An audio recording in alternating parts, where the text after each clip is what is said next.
Hello friends, welcome back. അപ്പോൾ ഇന്ന് ഞാൻ വന്നേക്ക് മാമ്പഴ പുളിശ്ശേരി വീഡിയോ ആയിട്ടാണ് വന്നേക്ക്. നാട്ടിൽ പോയപ്പോൾ എടുത്ത വീഡിയോസാണ്. ഇതപ്പം നാട്ടിൽ കിട്ടിയ മാങ്ങയും കൊണ്ട് നമ്മൾ മാമ്പഴ പുളിശ്ശേരി ഉണ്ടാക്കാൻ മാങ്ങ പ്രത്യേകം കിട്ടുമല്ലോ, അതുകൊണ്ട് തന്നെ ഞാൻ റെഡിയാക്കിയത്. അപ്പോൾ നിങ്ങൾ തീർച്ച നമ്മൾ നോർമൽ ഇവിടെ കിട്ടുന്ന മാങ്ങയായിട്ടും നമുക്ക് ചെയ്യാവുന്നേ ഉള്ളൂ.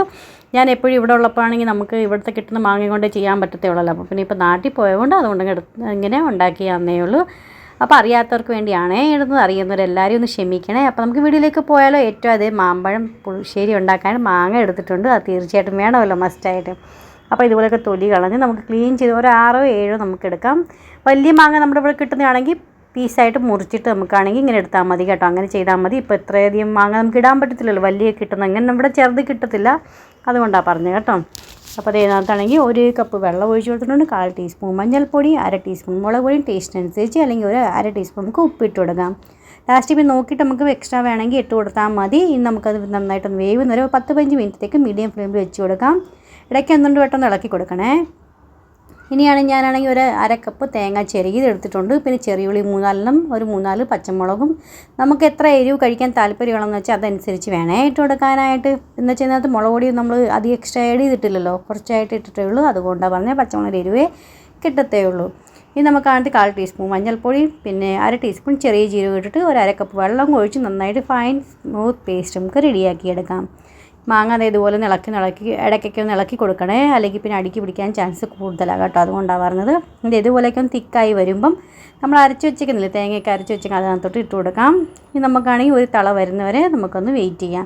ആ നേരം കൊണ്ട് നമുക്കാണെങ്കിൽ 1 കപ്പ് തൈര് നമുക്ക് ഈ മിക്സി ജാറിൽ തന്നെ ഇട്ട് ഞാൻ നന്നായിട്ടൊന്ന് ഉടച്ചെടുക്കുന്നുള്ളൂ. അല്ലെങ്കിൽ നിങ്ങൾക്ക് കൈ കൊണ്ട് വേണമെങ്കിൽ, അല്ലാതെ സ്പൂണും കൊണ്ടൊക്കെ ആണെങ്കിൽ നല്ലതായിട്ട് സ്മൂത്താക്കി എടുക്കാവുന്നേ ഉള്ളൂ. നമ്മൾ ഉടച്ചിട്ട് വേണേ ഒഴിച്ച് കൊടുക്കാനായിട്ട്, അല്ലെങ്കിൽ പിന്നെ കട്ട കുത്തി അവിടെ ഇവിടെ ആയിട്ട് കിടക്കും. ഇതുപോലെ ഞാൻ ആ മിക്സി തരം ഇതുപോലെ അടിച്ചെടുക്കുന്നുണ്ട്, അതും കൂടി ഒഴിച്ച് കൊടുത്തിട്ടുണ്ട്.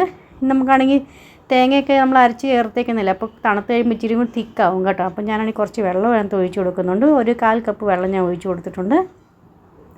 നന്നായിട്ടൊന്ന് മിക്സാക്കി കൊടുക്കാം. ഇനി നമുക്കാണെങ്കിൽ 2 ടേബിൾ സ്പൂൺ ഞാനാണെങ്കിൽ പഞ്ചസാരയും ഇട്ട് കൊടുക്കുന്നത്. ഇച്ചിരി മധുരം വേണമല്ലോ മുന്നിട്ടിരിക്കാൻ, എന്നാലും അതിന് ടേസ്റ്റ് വരത്തില്ല, അതനുസരിച്ച് ഇട്ട് കൊടുത്തിട്ടുണ്ട്. ഉപ്പൊക്കെ നോക്കണേ, ഉപ്പ് പാകത്തിനുണ്ടോ ഇല്ലയോ എന്ന്, ഇല്ലെങ്കിൽ എക്സ്ട്രാ ആഡ് ചെയ്ത് കൊടുക്കാം. തൈര് ഒഴിച്ച് കഴിഞ്ഞാൽ പിന്നെ നമുക്ക് തിളയ്ക്കേണ്ട ആവശ്യമില്ല കേട്ടോ, ചെറുതായിട്ടൊന്ന് ചൂടായി കിട്ടിയാൽ മാത്രം മതി. തിളച്ച് കഴിഞ്ഞാൽ തൈര് ഒഴിച്ച് കഴിയുമ്പോൾ തിളച്ച് കഴിഞ്ഞാൽ പിരിഞ്ഞ് പോകാൻ ചാൻസ് കൂടുതലാണ്, അതുകൊണ്ടാണ് പറഞ്ഞത്. ചെറുതായിട്ടൊന്ന് ചൂടായി കഴിഞ്ഞ് ഗ്യാസിൻ്റെ ഫ്ലെയിം ഓഫ് ചെയ്യാൻ. ഇനി തടുക്കാപ്പേൻ എടുക്കാം, അത് കുറച്ച് വെളിച്ചെണ്ണ ഒഴിച്ച് കൊടുക്കാം. 1/4 ടീസ്പൂൺ നമുക്ക് ഉലുവ ഇട്ട് കൊടുക്കാം, 1/2 ടീസ്പൂൺ കടുക് ഇട്ട് കൊടുക്കാം. ഒരു 2 ചെറിയുള്ളിയും ചെറുതായി അരിഞ്ഞ് അത് ഇട്ട് കൊടുത്തിട്ടുണ്ട്. കുറച്ച് കറിവേപ്പിലയും ഇട്ട് കൊടുത്തിട്ടുണ്ട്.